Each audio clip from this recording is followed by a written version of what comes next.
Knox County Sheriff's deputies answered at least one domestic call every day in 2017. Their busiest day, September 16th.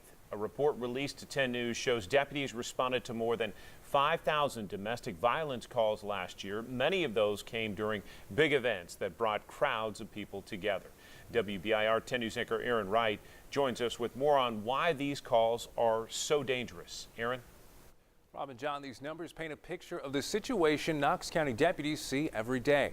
Officers can look into the caller's history when a call comes in, but sometimes that's all they know going into an uncertain situation.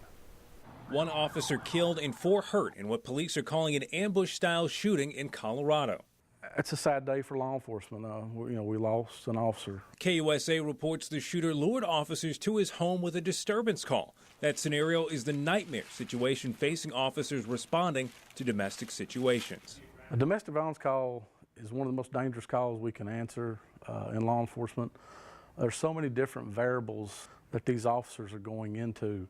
Here in Knox County, the number of calls are growing. We're around 5,500 calls for the year. So that's a lot of domestic violence calls that we're going out and responding to and answering and handling.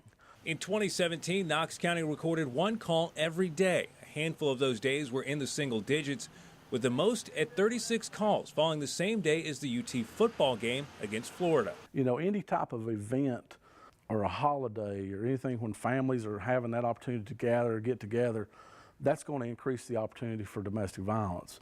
Captain Faulkner says there is a rise surrounding the holidays, but not on the days themselves. With an average of 30 officers on a shift, these calls demand a lot of resources. So it's not a quick call that you go on and get off of. I mean, sometimes domestic violence calls can last hours. Faulkner says in a perfect world there would be no calls, but he believes more people are calling as awareness is spreading about domestic violence. You know, people finally feel like there's somebody they can reach out to and call for help.